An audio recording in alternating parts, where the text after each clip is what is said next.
Welcome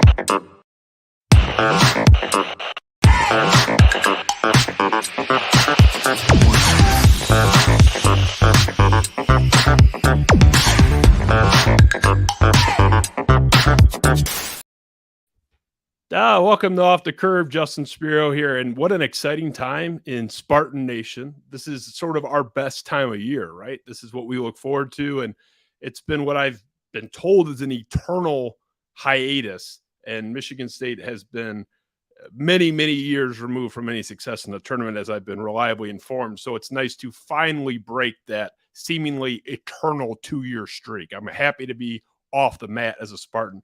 So I'm pleased to have Jack McGuire from Barstool. This is his first time joining the show in any form. Jack, just welcome. Jack McGuire in our house here. Welcome, man. Good to have you. Thank you for reaching olive branch out. Is that the saying? I'm happy to be here. I mean, we'll get into my Twitter persona in a little bit, but I mean, I am more than happy to talk to anybody from Michigan State at any point, outside of maybe Blake, who I work with, who's actually a really good guy. So I didn't know there's any Barstool supporters, of Michigan State, or I should say supporters of Michigan State at Barstool. It feels like Portnoy's shitting on us all the time. You're shitting on us all the time. There's actually 2 Michigan State grads, and who are both a little bit younger.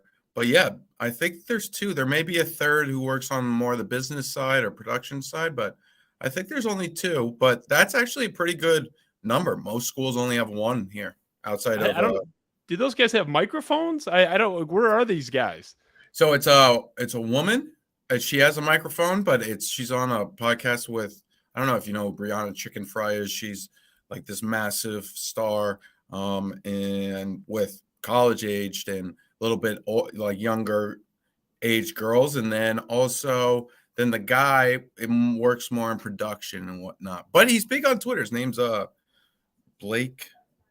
I'll get his @ I'm sure you've seen him.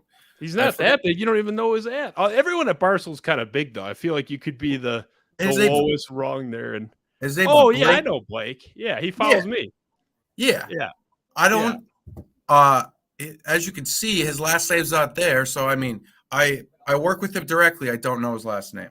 Well, fair enough. And it's not really an olive branch for me, because I've actually been one of the few people in Michigan State land on the Twitter side that have been openly a fan of yours and not offended by, I don't know whether I call it your act or your take or whatever. We'll get to that in a minute. You're a UConn guy, famously. You're banging the UConn drum, and I think this is a weird team from afar. I don't pay close attention outside of the Big Ten. The Big Ten, I'm locked in. Like, I'm pretty good. Yep. ACC, I got my master's at North Carolina. I'm pretty dialed in with the ACC. Those are kind of my 2 conferences.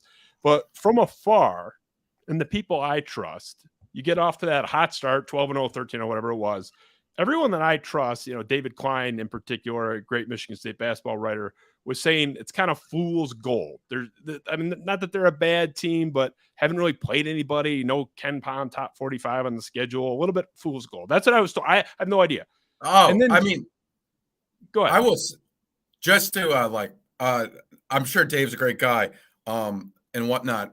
But I mean, they won the Phil Knight Invitational. They beat Alabama. They beat did they beat Michigan State? No, they didn't, because you guys were in that tournament. I think you lost to Alabama, right? Yeah, we didn't play UConn. Yeah, but UConn's run, I mean, not to interrupt you, but from the get-go, they've been a top 5, top 10 Ken Pom team since, I think, November. So I don't know if it's really I would definitely not say fool's gold, but I get why it could look a little bit weird, because, I mean, UConn's kind of been, you said it before, we were right when you started, down on the mat a little bit, This is the first time they've been in the Sweet 16 since they won the national championship in 2014. So, yeah, I mean, it is a little bit this is the first time they've really been back in a little bit. Yeah, and I think, Ken Pom, I remember they were like 2nd or 3rd at one point when these guys were, sort of saying, a little bit of fool's gold or whatever. And they seem to be, for a time, vindicated for 3 weeks there or so, when it was 5 losses in 6 games, 6 losses in 8 games. it looked like, okay, maybe UConn is one of those teams that sort of like Memphis last year to a, not quite that degree, but you start off 10-2 or whatever, and then it starts to fade out. Yep. And now like UConn's been gangbusters for a month. So you have this hot start, this month where it was pretty much terrible. Yes. And then now you're hot again and indefinitely. Where are you at on this team? Not even from a reflective standpoint, but going forward, do you feel confident about your team going forward? Do you feel good about where you're at? All right. So I grew up in Connecticut, and in Connecticut, there's no professional sports team. So UConn's everything. UConn men's and women's basketball. I fell in love more with the football team, and that's more where my love of college football came from, funny enough. But I've watched every UConn basketball team since I was, I remember 2004. I don't remember 99 because I was 2 years old, but I remember 2004. I remember all these teams. And outside of maybe the team that lost to George Mason, this team feels like one of the more legit teams they've ever had. Obviously, the teams that won the national championships, the 2014 was amazing, but it's weird. College basketball is a very fun sport for this. It's kind of the opposite of college football, where if you get hot, you can really beat anybody as long as you have some talent. You have to be a good team. But though that Kemba Walker team and then the Shabazz Napier team, there was a little bit of luck that came through. This is a team, in my opinion, that is built outside of point guard, even though their point guard Tristan Newman is playing great in the tournament. I think outside of that position, this is a team that is built very well. Two big men, Damas Sonogo, and then this kid who's a freshman from Connecticut, Klinning, who's he looks like a big oaf, but he's 7'2". He's gotten better throughout the season, and he's just phenomenal.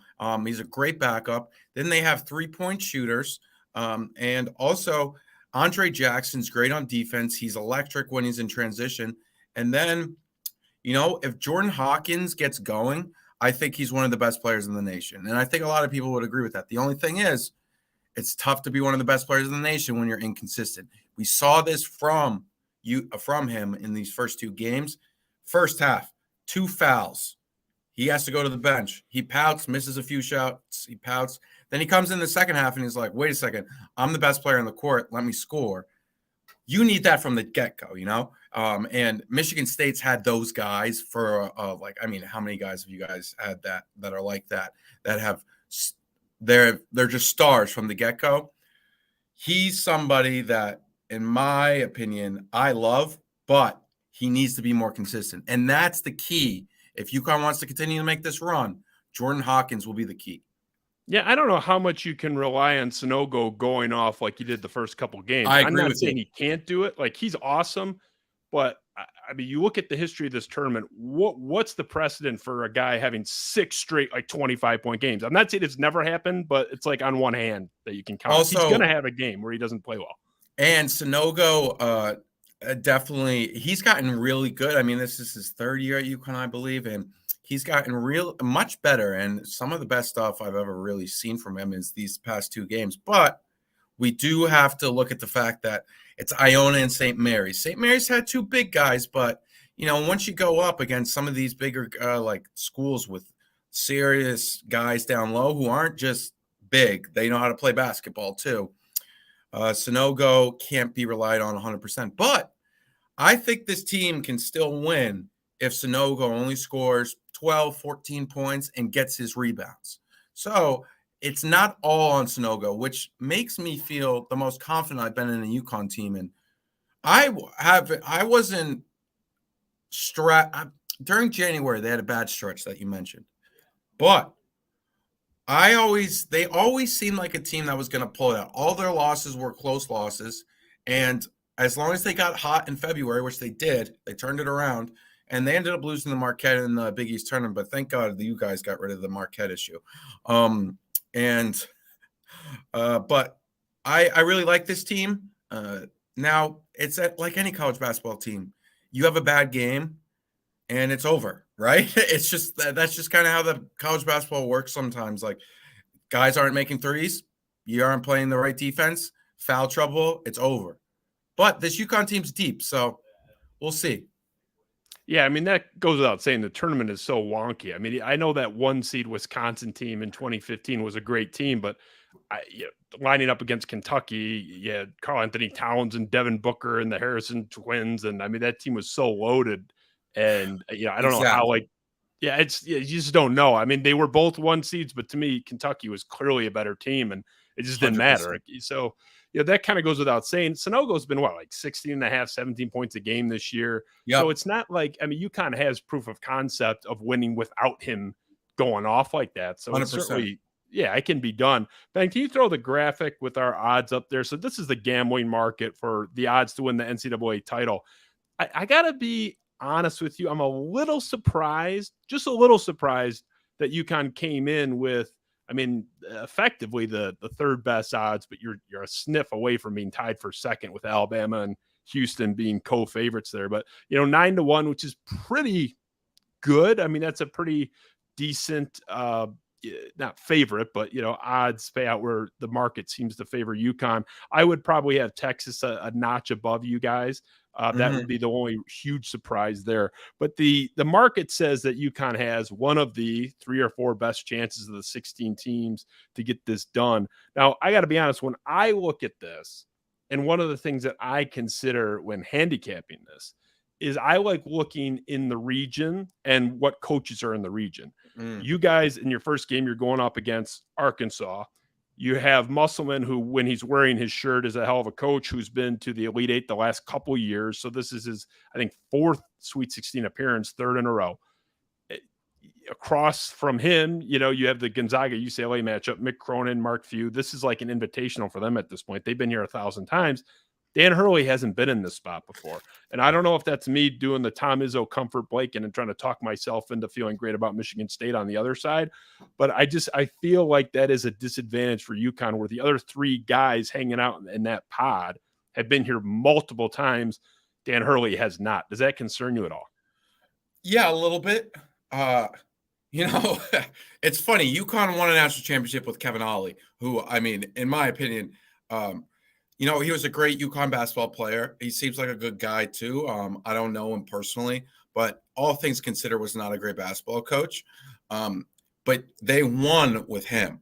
So I have that comfort blanket where it's if we won with Kevin Ollie, I think, in my opinion at least, and I think you would agree with this, anybody would, Danny Hurley's a little bit better of a coach. Yeah. But you're right. And I actually agree with you. I was looking at the rest of the bracket this morning, and the region UConn's in, and this was from the get-go, is really tough. Every region's tough, but the coaches, I will say, though, if they can get past Arkansas, man, I would like to beat Mick Cronin one more time. If you think I dislike Mel Tucker, I actually dislike Mick Cronin. Mel Tucker, I feel like I could have a beer with. He's probably a really nice guy. I've never really even really disliked him. It was more the narrative and whatnot. Mick Cronin, I despise. Why? Why don't you like Mick Cronin? He's a little rat. He's a little rat. He, after UConn beat them, and I forget what year, somebody was yelling at him leaving the XL Center, which is in Hartford, and he came out and pointed at these guys and was like, I'll fight you, knowing damn well he's this little guy, and he was protected by security. He wasn't going to do a damn thing. And Cincinnati, if you think I hate Michigan State, I hate Cincinnati. That's a program, football and basketball, that's done absolutely nothing. At least you guys have done something. And you guys do something every year. Cincinnati's a disgusting program, and Mick Cronin is somebody that I despise. Wow, I did not know you had that. But you have so many beefs, I can't keep track of them. So you hate Marquette, you hate Cincinnati, you hate Mick Cronin, you hate Michigan State fans. I don't hate Marquette. You don't hate Marquette. I just was happy. Their fans were getting a little talky, and that's how I felt about Purdue. They won't shut the fuck Purdue, up. Yeah, I'm happy. Purdue. If I was a Michigan State Big Ten guy, that Purdue, They never I mean, shut up, and they've never done anything. I don't. I'm getting yelled at on Twitter all month for saying like, "Hey, I'll believe it when I see it with Purdue," and their fans are hopping in. I don't know where these people are coming from. It's not like I I'm know. tagging these. They're parachuting into the argument, saying, "Yeah, we'll see what happens." Call me in March, and then they're all switching to private. It's like I have the whole receipt folder ready to go. The Purdue fans have been so bad this year. I love Yeah. seeing what happened to them. So, I mean, you had the Kevin Ollie experience, so I agree. It doesn't mean that, oh, you can't win with we can't even call Dan Hurley inexperienced. He's been a coach for like 12 or 13 years. It's just in this spot, I feel a little more comfortable having. He's never been to a Sweet 16. You're right. And would I feel more comfortable if I had Tom Izzo on my side? Yeah, 100%. Coaching's massive this time of year. But I will say, I mean, this team really has bought into him, and I think his defensive style really works in March. And being so deep for UConn, I mean, they're almost 10 guys deep. It really helps because you can play incredibly tough and hard defense, and know the guy that's coming in behind you is going to be okay. That's why, I mean, we saw it in the first half against Iona and St. Mary's. The defense warmed down, and then when they only are 6 guys deep, 7 guys deep, it gets a lot in that second half. It's like, these guys don't let me go anywhere. So, I mean, but you're right. Coaching is so important, and it would be an improbable run if UConn continued, but I think they have the talent. There's nobody terrifying in this field. I mean, I felt that way before we saw 2 of the 1 seeds fall off. It's been one of those years. No 2 tournaments are the same. There are years where there's 1 or 2 teams that petrify me. I think Houston's probably the best team. Alabama right there with them. I think they're rightful heavy favorites between the 2 of them. There's a lot of Do you separation. watch them and think anybody who's still in this tournament can't beat them? No, I think anybody that's still left here, outside of, like, I think Princeton probably will fall off a little bit. They've had quite the run. But, like, if you told me Michigan State beat Alabama and Houston, like if they played them back to back, I don't know what their exact draw is, I wouldn't be shocked at all. What do you make of Michigan State, just generally with the region? Do you think they have a reasonable chance to come out of there? Because it's Kansas State. We talked about the whole first-time coach in the Sweet 16 thing. This is not just first-time coach in the Sweet 16. This is first-time coach, period. Jerome Tang, who's a hell of a year at Kansas State. It is not meant as a denigration of that guy, but it's his first time as a head coach ever. He was, the right-hand man for Baylor for a long time, but he's going against arguably one of the 2 or 3 most successful tournament coaches of the last 30 years. Yep. And this is his first rodeo ever as a coach. I feel like Michigan State's well situated there as much as you can be. 7 against a 3. They're favored by 2, which is really uncommon. No. So, I mean, where do you stand on Michigan State? No, I mean, I think Kansas State's a good team. It's, if Marquise Noel, who I actually have history with, no beef, but he's the one guy you don't have beef with in the country. No. I love Marquise Noel. My freshman year in college, I worked at the company Overtime, which now runs the Overtime Elite High School Basketball League, which is great. And which, ironically enough, Kevin Ollie's like the GM of. And Overtime does great stuff still to this day. But I was there when they were like on year 1 or 2, and I would go to like the street courts of New York City in the nights and record games for them on my phone. And Marquise Noel was still in high school at the time, and he was known as the King of New York. And his father is a street ball legend. He's like, people talk about him like the greatest basketball player New York City's ever seen. And I was really happy to see Marquise Noel. He went to Arkansas, Little Rock, and then really find his way. Because, I mean, he's a short guy, all things considered, but he's been playing amazing. But here's the thing. What happens when his 35-foot shot isn't going in? I don't know. I know they have that kid from Florida who had the heart issues. Thank God he's healthy now.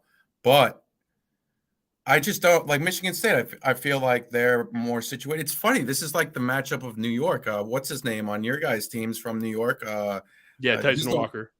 he's the one who got his car towed, right?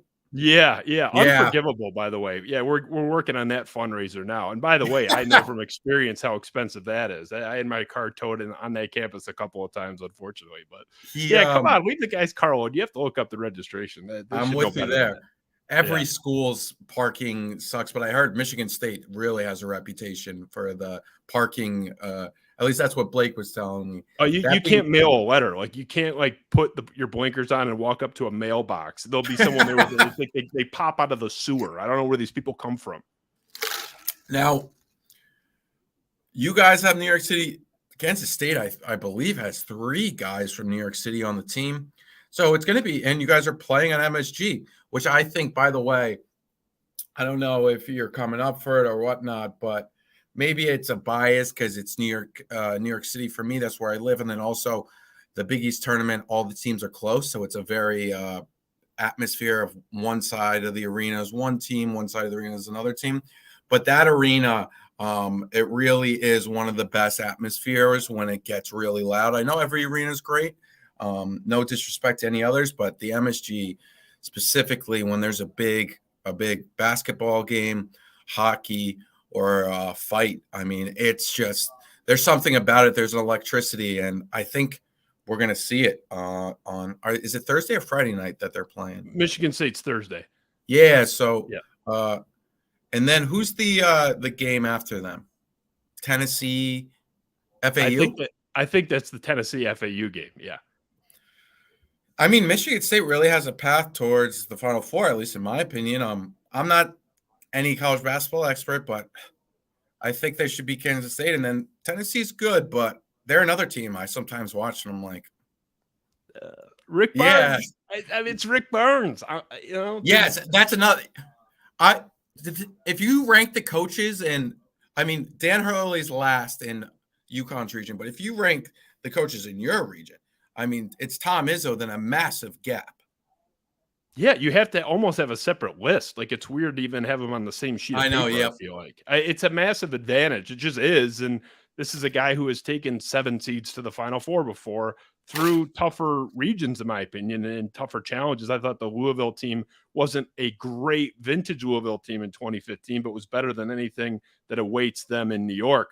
And I mean, a quick aside on Madison Square Garden. I've been to New York like 15 times. I love New York. I somehow have not been to Madison Square Garden. Oh, wow. But it's unacceptable. There's no why. There's no excuse. It's embarrassing as a sports fan. My best friend played for the Rangers for 12 games, then he got hurt and then ended up going to Colorado. But he said, and has said for his whole career, the Madison Square Garden venue is the number 1 in the NHL. It's his favorite place. He's played like in Europe. I mean, it's his favorite place in the league. He said there's nothing like the atmosphere there. Yeah, it's just awesome. For whatever reason, I mean, think about how many great things have happened there. And then also just you can feel it. And especially when it's a big game, there's just something special about the place. And I mean, Sweet 16, I think they should have the Sweet 16 Elite 8 there every year. I know they do the Final Four and these massive places so they can get more money now, but a Final Four in the Garden would be, I mean, it would take over the city and it would be great. But I understand they do the football stadiums. I mean, look, not to thumb my nose at the Final Four. It's always an honor to be there as a fan, and it's so cool, but it sucks for watching basketball in those stadiums. Oh, yeah, it's awful. It's the worst. So bad. I mean, I'd almost like rather go to an Elite 8 game. Like yes. If you could, like in a real basketball venue, like the Garden. So, we'll finish here. I don't know if you saw, anytime I mention you in any way at all, there's always at least one person in my mentions that, follows me. It's a Michigan State guy. Why do you give that asshole the time of day? Why do you like that? Yeah. It happened again with in the last 24 hours. Like, what we like this guy now? People, it's one thing to not be someone's cup of tea. They get mad at me because I like you. It's like another level of, it's one thing that I like someone. It's another thing to be mad that somebody else is talking to them. The Michigan State thing, I mean, you've been trolling, you hate, you don't hate Mel Tucker, but you hate the Mel Tucker phenomenon. Can you kind of flesh that out a little bit before we get out of here? All right. So this all started 2021 when you guys beat Michigan, at Michigan State. An amazing game by Kenneth Walker. I mean, like, what a game. But before that game, I was very high on Michigan, and I was just saying Michigan's going to beat Michigan State. And then because, I mean, I was joking around on Twitter today that UConn, or yesterday, UConn Twitter is not ready for Arkansas Twitter. I didn't know the phenomena that was Michigan State Twitter going into that 2021 game. And then it started just boiling it up. And then the whole Tuck Coming thing. And then I got just angry at that. But then I was on the wrong side of history with the Michigan State team in 2021 because, I kept saying they would lose, da, da, da, da. And then they ended up, winning a Peach Bowl. And then that next offseason, it continued. And then last year, obviously, you guys, like, some things didn't break your way. And I called myself victorious. Now, ultimately, I was just all things behind, like, take off kayfabe and whatnot. I don't blame a Michigan State fan in the world for rallying behind a coach and then saying this guy is phenomenal. He's took this team to 11-2 after a tough end to the last era, which was a great era for Michigan State football, but it didn't end as you guys wanted. And then it just turned into this whole thing where it was just, I kind of embraced the hate and we kind of just battled it out for the past year or so.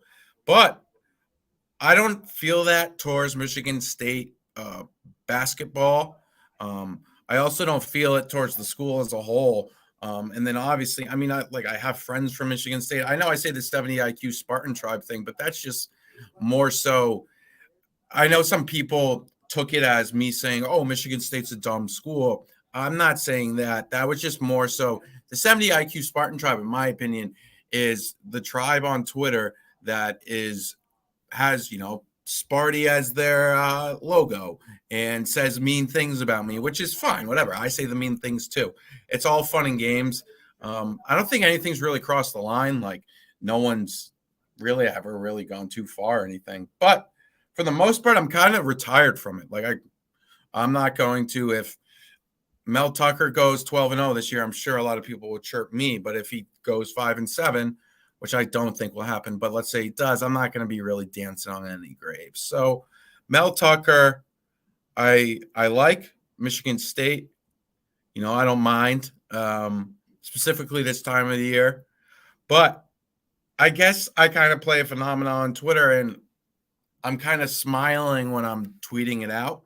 And I put it down, and some people will be like, this is such bullshit. And then I get it. That's how people react. But I'm more, if I was with you in person, it would be more like a smirk kind of thing. So it kind of took a life of its own, and that's where we're at now.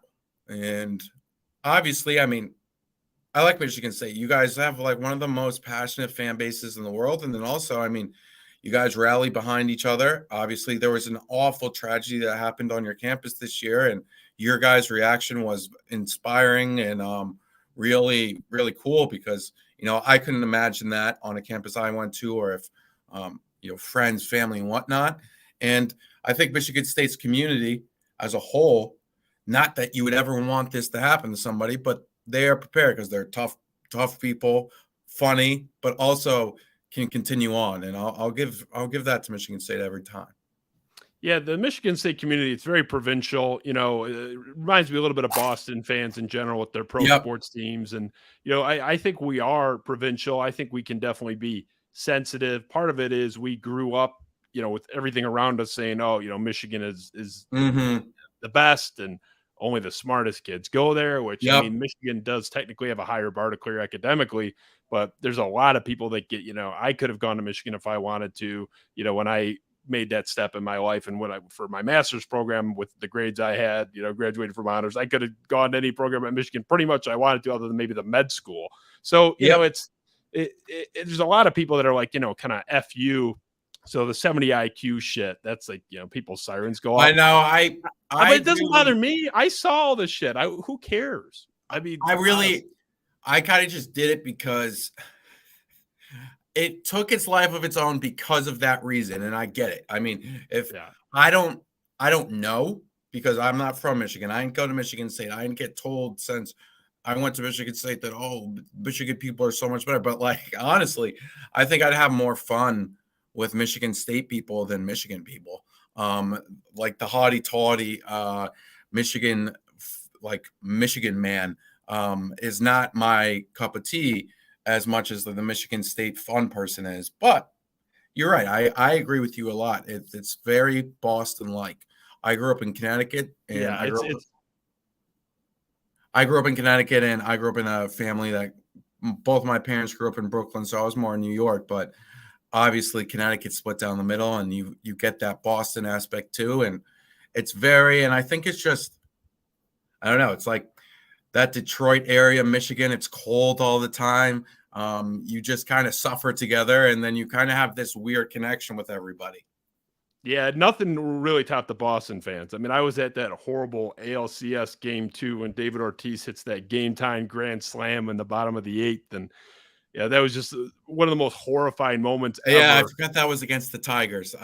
Sorry to bring that up. Yeah, no, it was horrifying. And I was standing there just with my arms folded, didn't say a word. Just I'm dejected with my buddy who's a Tigers fan as well, and it didn't say a word. And Ortiz is like rounding third, so he hasn't even touched home yet on this grand slam that just ripped our hearts out.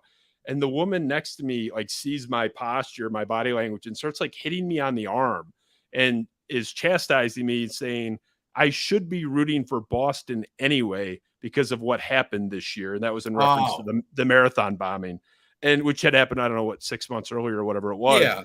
It's like, so I'm a Tigers fan coming to Fenway, and I should be, it's a terrible thing that happened. I feel awful, but I'm not going to like root against the Tigers. Like, no. I mean, that would be, don't get me wrong. I mean, I'll still play my little hateful Michigan State little persona, and that's not going to change because, obviously I think any human being that's at least rational can say, okay, what happened at, say, the Boston situation or what happened in Michigan State this year is awful. And we stand together with that. But that's why it's like, it's sports. It's like, we don't have to make this big grandiose thing. But I mean, after all, sports is just kind of that. And there's college sports is political. If you really want to get it down to the little things, it's, Michigan State's the blue collar, up and coming guys, the, a little bit more hard hatted, and the Michigans, the spoon in the mouth, and the rivalries there because of that. If you really wanted to dissect it, that's a completely different discussion, though, for another time. I'm sure somebody who's much smarter than me's written a book on it. Oh, there have been a few books on that. All I know is, I dated a girl that went to Michigan when I was, an undergrad the first couple of years, and her and her friends always wanted to come to East Lansing to hang out. It wasn't, I didn't go there very often. Let's put it that way. No, I don't think anybody really goes there to the party. That's terrible. It sucks. I don't know if it's still like that now, although I imagine it would be. But yeah, like if you go up to a random house party, it's like they have a list like with a clipboard, and they ask you if your name speaks to the list, like you're trying to get into the Rocks. Yeah. Like East Lansing, you can go wherever. Do you have two? Yeah. Do you have two last names? Yeah, you have to have like a Van Wergen or something. Yeah. Like, are you a Roosevelt or somebody? Or it's the wine and cheese crowd a little bit there, and it's like the privilege to get into these parties where they're not as fun anyway. It's like I told my girlfriend at the time, like, what are we waiting in this line for? Taking the lip off this guy. This party sucks anyway. I'd rather walk up and down the sidewalk. Yeah. Anyway, I'll get you out of here, Jack. I appreciate you. I know we ran a little over from what we told you. I appreciate you, man. And if UConn and Michigan State advance to the Final Four, maybe we'll have you back and go a little deeper into this. These are two programs that have clashed, on this stage before. That would be great. Yeah, no, I mean, I'll tell you what. I was one of my more, obviously, the George Mason loss will never be topped. But when UConn lost to Michigan State, I was young. I was, I think, 11 or something. and I was devastated. So maybe 11-year-old me will get that win back or not. So we'll see. But that would be fun. I'm cheering for that. You already got that shit back in 14. I know it was one round earlier, but come on, enough with that shit. Do you know how many times we lament 2014 in this Spartan family? There was, I hope no UConn fans are watching this. Any team that lost to any of the UConn teams that won national championships outside of 2004, I would be kicking myself too, because they were good, but they weren't that good. I never forgive the teams that beat Michigan State in meaningful seasons with the stakes high. So that's, this is part of being a sports fan. But yep. I appreciate you. If we continue to advance in the two schools, either meet or at least in that Final Four field, we'll definitely chat again, man. I'd love to have you. And, Michigan State people need to relax. Don't go so hard on poor Jack. It's all right. They fired up, but it's all right. I brought it upon myself. You did a little bit. You did a little bit. I'm not the complete victim here. I kind of, Yeah, you're giving the suck it crotch chop to the crowd. So in that sense, I guess I'll have their back for getting fired up. You're playing the heel effectively. But Jack McGuire, appreciate your time, man. Good luck to your Huskies, and maybe we'll see you again soon. All right. Thanks. Off the curb. See ya. Thank you.